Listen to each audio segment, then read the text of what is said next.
দেখো কী হারে বৃষ্টি হচ্ছে, আর এই বৃষ্টির আওয়াজটা এত ভালো লাগছিল। তো সবাই মিলে বারান্দায় বসে বৃষ্টি দেখছিলাম। আর কি বৃষ্টিটা যেন আমার মনে হয় যেন সারা বছরই যদি বর্ষাকাল হতো তবে বোধহয় খুব ভালো হতো। বর্ষাকালটা আমার এত পছন্দের। তোমাদের কেমন লাগে?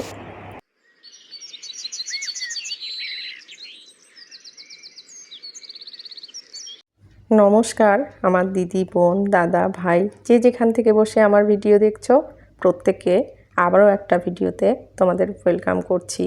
আশা করি ঈশ্বরের কৃপায় প্রত্যেকে ভালো আছো। আমি আজকে একটা টিপস অ্যান্ড ট্রিক্সের ভিডিও তোমাদের সাথে শেয়ার করব।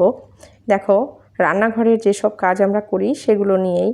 দেখো, রান্নার তেল আমাদের তো মাঝে মাঝে তেলটা রিফিল করতে হয়। তো দেখবে এদিক ওদিক ছড়িয়ে যায়, তো কাউন্টার টপটাও নোংরা হয়। তার জন্য এরকম যদি আমরা একটা কিছুর মধ্যে রেখে করি, আর এই বোতলগুলো কিন্তু আমি একদমই ইউজ করি না, কারণ এত তেল গড়িয়ে গড়িয়ে পড়ে, আর যেখানে রাখবে সেখানে তেল চিটচিটে হয়ে যায়। তাই তো এরকমভাবে একটা ফানেল ইউজ করতে পারো, তবে দেখবে খুব সুন্দরভাবে তেলটা যেমন রিফিল করতে পারবে, আশেপাশে কোথাও নোংরা হবে না, এবং কাউন্টার টপটাও পরিষ্কার থাকবে। কাজটা কিন্তু অনেকটাই ইজি হবে। এইভাবে তোমরা কিন্তু করতে পারো, কিংবা একটা নিচে কোনো বাটি থালা যেটাই পারো বসিয়ে নিতে পারো, তাতেও কিন্তু এই হবে না। দেখো, এরপর চলে আসছি আমার টিপস নাম্বার 2তে, যেটা হলো, দেখো আমরা বাজার থেকে কলা কিনে নিয়ে আসি। আর কলা কিন্তু প্রতিদিন তো আর বাজারে যাওয়া যায় না, তার জন্য অনেক সময় অনেক বেশি বেশি কলা নিয়ে আসা হয়। আর কলাটা আনার পরেই দেখবে একদিনের মধ্যে কলা পেকে যায়। কারণ কি, কলার মধ্যে কার্বাইড দেওয়া থাকে, আর সেই কার্বাইডটার জন্যই খুব তাড়াতাড়ি পেকে যায়। তার জন্য বাজার থেকে কলাটা এনে তারপর সেটাকে খুব ভালোভাবে জল দিয়ে এরকমভাবে ধুয়ে নেবে। এরপর সেটাকে এরকমভাবে পেপার দিয়ে কিংবা টিস্যু পেপার দিয়ে ভালোভাবে মুড়িয়ে নিয়ে তার মধ্যে রাবার ব্যান্ড আটকে যদি রেখে দিতে পারো, তবে দেখবে কলাটা কিন্তু অতি সহজে পেকে যাবে না। 2-3 দিন টাইম নেবে, তাতে কলা পচে নষ্ট হওয়ার সম্ভাবনাটা কমে যাবে। এর পরবর্তী টিপস হলো বেগুন ভাজা নিয়ে। তো বেগুন ভাজা খেতে আমরা তো সবাই খুব ভালোবাসি। তো বেগুন ভাজা করার আগে কয়েকটা টিপস যদি ফলো করো, তবে দেখবে বেগুন ভাজার টেস্টটা কিন্তু অনেক গুণ বেড়ে যাবে। যেমন বেগুনটা কাটার আগেই ভালোভাবে ধুয়ে নেবে। এরপর বেগুন কেটে আর কিন্তু ধোবে না। তবে কি হবে, বেগুন কাটার পরে কিন্তু ধুলে বেগুনের টেস্টটা নষ্ট হয়ে যায়। এরপর এতে দিয়ে দেবে হলুদ, নুন, আর সাথে দেবে একটু চিনি। তাতে কিন্তু বেগুন ভাজার টেস্টটা অনেক বেশি বেড়ে যায়।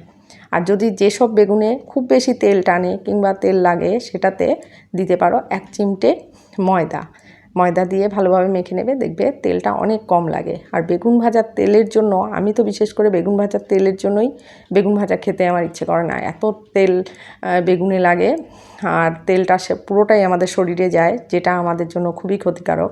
তাই আমি একটু ময়দা দিয়েই করি। আর বেগুন সব সময় সর্ষের তেলে ভাজবে, কারণ বেগুন ভাজাটা সর্ষের তেলে করলে টেস্টটা অনেক বেশি ভালো হয়। অনেকে হয়তো রিফাইন্ড অয়েলে ভাজো, কিন্তু বেগুন ভাজাটা সর্ষের তেলে করবে। আর দেখো, এই অল্প একটু তেল দিয়ে আমি সমস্ত বেগুন ভেজে নেব। আর তোমাদের সাথে কথা বলতে গিয়ে, ভিডিও করতে গিয়ে আমার একটা বেগুন ভাজা পুড়ে গেছে। যাই হোক, এইভাবে করবে, দেখবে বেগুন ভাজার তেল অনেকটাই কম লাগবে। এই দেখো, পরবর্তী টিপস হলো, আমি যেটা দেখাবো সেটা হলো কচু শাক কাটা। কচু শাকটা কীভাবে কাটলে হাতে লাগবে না সেটাই। তো তার জন্য আমি কচু শাকটা এই প্লাস্টিকটার উপরে কাটবো। প্লাস্টিক বলতে এটা আটার প্যাকেট। এই আটার প্যাকেট কিন্তু আমাদের নানা কাজে ব্যবহার হয়। তো সেটার একটা আলাদা ভিডিও আমি তোমাদের পরে নিয়ে আসবো তোমাদের জন্য। তো আজকে দেখো, এটা আমি কেটে নিলাম, এটার ওপরে আমি কচু শাকটা কাটবো। আর কচু শাকটা কাটার আগে অবশ্যই একটু সর্ষের তেলের মধ্যে এরকম লেবু দিয়ে সেটা ভালোভাবে হাতের মধ্যে মাখিয়ে নেবে, তবে দেখবে হাতে কিন্তু চুলকাবে না। কচু শাকটা অনেকেই হয়তো কাটতে চায় না বা পারে না, কারণ হাতে চুলকায়। তার জন্য হাতে কিন্তু প্রচণ্ড রকম চুলকায়। অনেক কচু শাক আছে খুব বেশি চুলকায়, আর যেগুলো খুব বেশি চুলকাবে সেগুলো কিন্তু রান্না না করাই ভালো, কারণ সেগুলো কিন্তু গলায় ধরে। এরপর নয়তো এরকম করে তোমরা গ্লাভসও ইউজ করতে পারো, কিন্তু গ্লাভসটা আমার যেহেতু পছন্দ না, তাই আমি গ্লাভস ইউজ করি না। আমি এইভাবে সর্ষের তেল আর লেবু দিয়েই করি। দেখো, আমি এখন কচু শাকগুলো কেটে নেব। আর কচু শাকটা কাটার সময় যেহেতু আমি প্লাস্টিকটা পেতে নিয়েছি, তার জন্য আমার ফ্লোরটাও কিন্তু একদমই নোংরা হবে না, কারণ এইসব জিনিসের ফ্লোর খুব নোংরা হয়ে যায় এবং সেগুলো বারবার পরিষ্কার করতে কিন্তু অনেকটাই সময় লেগে যায়। আর কচু শাক খেতে আমাদের বাড়িতে তো সবাই খুব ভালোবাসে, বিশেষ করে আমার মেয়েরা, তার জন্য কচু শাকটা খুব হয়। তো আমি মাঝে মাঝেই কাটি। তো একদিন এমন হয়েছিল, একটা কচু এনেছিল, এত আর কি আমার হাত চুলকেছিল। তারপরে আমি বুঝেছিলাম যে সেটাতে রান্না করলে গলা ধরবে, তার জন্য আমি ফেলে দিয়েছি। তাই আমি সবসময় হাতের মধ্যে একটু লেবু আর তেল লাগিয়েই কাটি। তাতে কি হয়, যদি একটু চুলকায় তবে বুঝি যে সেটা গলা ধরবে না, আর যেটা গলা ধরবে সেটা খুব বেশি চুলকাবে, তখন কিন্তু সেটা আমি ফেলে দিই। তো এই দেখো আমার কাটা হয়ে গেছে। এগুলো আমি এখন একটা বক্সে ঢুকিয়ে রেখে দেবো ফ্রিজে, আজকে যেহেতু করবো না তাই। আর এই দেখো আমার কিন্তু হাতে কোনো রকম চুলকাচ্ছে না। এখন আমি সমস্ত জায়গাটা পরিষ্কার করে নেব। আমার দেখো এখন কিন্তু আর ফ্লোরটা কিন্তু একদমই নোংরা হলো না, নয়তো আমাকে আবার ফ্লোরটা আলাদাভাবে মুছতে হতো। এই টিপসটা তোমরা কিন্তু ফলো করবে। আর এইভাবে আমি এখন সেটা রেখে দেব। আর এরপর যদি হাতে একটু চুলকায়, তবে এরকমভাবে আর একটু লেবু নিয়ে ভালোভাবে ঘষে দিতে পারো। লেবু যদি না থাকে তবে তেঁতুল নিয়েও হাতে একটু ঘষে নিতে পারো, তবে কিন্তু হাতে আর চুলকাবে না। এরপর আমি প্লাস্টিকটা ধুয়ে, এই দেখো প্লাস্টিকটার একটা সাইডে আমি একটু কেটে নিয়েছি, সেটার মধ্যে ঝুলিয়ে আমি বেসিনের উপর রেখে দেবো। তাতে প্লাস্টিকটা কিন্তু ধোয়া হয়ে গেল এবং পরিষ্কার হয়ে গেল। জলটা ঝরে গেলে আমি আবার ইউজ করতে পারবো। আমি আরও কিছু সবজি কেটে নিয়েছিলাম, সেগুলো একটু ভালোভাবে ধুয়ে নিলাম। যে টিপসটা বলবো সেটা হলো টমেটোটা কিন্তু জানোই, বাজারে এখন যা সবজির দাম হয়েছে, একটা জিনিস নষ্ট হলে খুব গায়ে লাগে। তো এই টমেটোর এই টিপসটা করে দেখবে তোমরা, টমেটো কিন্তু অনেক দিন ভালো থাকবে। এরকম সেলোটেপ যেগুলো পাওয়া যায়, সেই সেলোটেপ এরকম টমেটোর যে মুখের দিকটায় যদি আটকে দাও, তবে দেখবে টমেটো অনেক দিন ভালো থাকবে, টমেটো নষ্ট হবে না, সহজে পচে যাবে না। তো এইভাবে রেখে দিতে পারো টমেটোর মধ্যে সেলোটেপ আটকে। আর অনেক বেশি যদি আনা হয় তখন কিন্তু অল্প, কারণ টমেটোটা যে আমার তো খুব বেশি লাগে না, আমি কমই ইউজ করি, তাই আমার টমেটো অল্প আনলে অনেক দিন চলে যায়। তো এই দেখো আমি এইভাবে প্রত্যেকটার মধ্যে সেলোটেপ আটকে রেখে দিচ্ছি। এটা কিন্তু আমার অনেক দিন চলে যাবে। আর যেটুকু দরকার 2-3 দিনের মতো এমনি রেখে, বাকিটার মধ্যে সেলোটেপ আটকে দিলে 2-3 দিন পর একটা করে খুলে নিলে তাহলেই হয়ে যায়। এই দেখো আমি এখন একটা কন্টেনারে ভরে ফ্রিজে রেখে দেব। দেখো এগুলো হলো স্যালাডের সবজি। তো স্যালাডটা কিন্তু আমরা প্রত্যেকেই খাই, কিন্তু কাটার আলসেমিতে আমাদের কিন্তু স্যালাড খাওয়া হয় না। তখন কি হয়, কাটা মনে হয় যেন কাটবো, আবার সব কিছু রেডি করব, তারপর স্যালাড করব, তারপর খাবো। সেই সাথে আমার তো হয় না, সেই আলসেমিতেই স্যালাড খাওয়া হয় না। তার জন্য আমি যা করি, সবজি যখন কাটি তখন একবারে সমস্ত স্যালাডের সবজিগুলোও একসাথে করে কেটে নিই। তাতে কি হয়, কেটে ভালোভাবে ধুয়ে আমি একটা কন্টেনারে রেখে দিই। তাতে কি হয়, আমার যখন ইচ্ছে আমি তখনই স্যালাডটা কিন্তু খেতে পারি।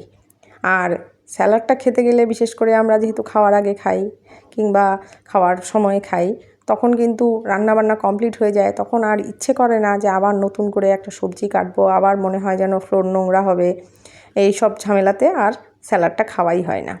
এই দেখো এখন আমি এটা বের করে নিয়েছি। এখন আমার ইচ্ছে হলে আমি এটা এমনি কামড়েও খেয়ে নিতে পারি, এটাকে না কেটে, কিংবা এটা টুকরো করে বা গ্রেটারে গ্রেট করে, যেভাবে খুশি আমরা কিন্তু খেতে পারি। তার জন্য আমাদের কিন্তু মনে হবে না যে স্যালাড খাবো না। ভাত খাওয়ার আগে স্যালাড খেতে অনেকেরই ইচ্ছা করে, কিংবা ভাতের সাথে ওয়েট কমানোর জন্য যারা খায় তারা কিন্তু ভাতের আগেই স্যালাডটা খায়। তখন অনেক সময় আমার ক্ষেত্রে যেটা হয়, আলসেমির চোটে আমি খাওয়া হয় না। তো এইভাবে করে দেখবে, তোমাদের কিন্তু অনেকটাই কাজে লাগবে। আশা করি তোমাদের টিপসটা পছন্দ হবে। পর দেখো লঙ্কা, বর্ষাকালের লঙ্কা কিন্তু খুব তাড়াতাড়ি পচে যায়। তার জন্য এরকম যে ঝুড়িগুলো পাওয়া যায়, যেগুলো ফ্রিজে রাখার মতো, সেরকম ঝুড়িতে লঙ্কা রাখবে, দেখবে অনেক দিন ভালো থাকে। আমি কি করি, লঙ্কার বোটাগুলো ছাড়িয়ে, সব সময় লঙ্কার কিন্তু বোটা ছাড়িয়ে রাখবে, তবে লঙ্কা অনেক দিন ভালো থাকে। এটার মধ্যে একবারে ধুয়ে ফ্রিজে রেখে দিই। তাতে কি হয়, আমাদের যখন ইচ্ছে তখন কিন্তু সেখান থেকে নিয়ে নিতে পারি, আর ধুতে হয় না কিংবা বোটা ছাড়াতে হয় না। আর এই দেখো লঙ্কাগুলো পচে যাচ্ছিলো, তো আমি ওই প্লাস্টিকটা ইউজ করেছি আবার, আর এই লঙ্কাগুলো ধুয়ে রেখে দিলাম ফ্রিজে। এর পরবর্তী টিপস সেটা সবারই খুব উপকারের। দেখো এখানে আমার সোফা ছিল, সেই সোফাটা আমি বাইরে বের করে দিয়েছি। কারণ জানো, ঘরে আমাদের প্রত্যেকেরই আরশোলা হয়, ছোট ছোট আরশোলা হয়, তোমাদের হয় কিনা জানি না, আমার ঘরে এরকম ছোট ছোট আরশোলা হয়। তো এগুলো কোথা থেকে আসে আমি কিছুই খুঁজে পাচ্ছিলাম না, সমস্ত জায়গা পরিষ্কার করে ফেলেছি, তারপরেও বুঝতে পারছিলাম না। এরপর আমি সোফাটাকে বাইরে বের করে সোফার মধ্যে আমি দিয়েছি এই লাল হিট যেগুলো হয়, একদম সেই লাল হিটগুলো, যেহেতু এটা স্প্রেটা খুব মারাত্মক, তার জন্য ডেঞ্জারাস হয়ে যেতে পারে সবার জন্য, স্মেলটা খুব খারাপ, তাই আমি সোফাটাকে বাইরে বের করে তারপর দিয়েছি এরকম লাল হিট দেবে। এরপর তোমরা বিশ্বাস করবে না হয়তো, এটা দেওয়ার পর দেখি ভেতর থেকে প্রচুর পরিমাণে আরশোলা বেরিয়ে এসছে। আসলে সোফার কোনায় কোনায় অনেক জায়গা আছে যেখানে ওরা তো কোনার খোঁজে, সেখানে পুরো বসে বসে প্রচুর বাচ্চা বানিয়ে ফেলেছে এবং হলো ঘরে আরশোলায় ভর্তি। রাতের বেলা যখনই লাইট অফ হয় তখনই ওরা বেরোয়, আর আমি তো খুঁজে পাই না আরশোলা কোত্থেকে আসে। সেই তারপর মাথায় আসলো সোফায় হতে পারে, সেই লাস্ট পর্যন্ত সোফার সত্যি সত্যি সোফার মধ্যেই প্রত্যেকটা জায়গায় এই যে পায়ে যে পাগুলো থাকে সেগুলো সমস্ত জায়গায় আমি ভালোভাবে স্প্রে করে এক রাত আমি বাইরে রেখে দিয়েছি। এরপর এখন আমার ঘরে আর আরশোলা নেই। আশা করি তোমাদেরও হতে পারে, তোমরা কিন্তু অবশ্যই সোফা ঘরে থাকলে সেটাকে ক্লিন করে নেবে, আর আশা করি এই টিপসটা তোমাদের খুবই উপকারে লাগবে। আর যারা যারা ভিডিওটা দেখতে দেখতে এই পর্যায়ে চলে এসেছো তাদের জানাই অসংখ্য ধন্যবাদ, আর যারা যারা আমার চ্যানেলটা সাবস্ক্রাইব করেছো তাদেরও জানাই ধন্যবাদ, আর যারা এখনও করোনি তারা প্লিজ প্লিজ চ্যানেলটা সাবস্ক্রাইব করে নিও। আর যদি ভিডিওটা ভালো লাগে তবে অবশ্যই একটা লাইক করো, তোমাদের একটা লাইক আমাকে অনেক বেশি মোটিভেট করে, আমি ভিডিও বানাতে উৎসাহ পাই। আজ তবে আসি, আবার দেখা হচ্ছে পরবর্তীতে আরও একটা নতুন ভিডিওতে।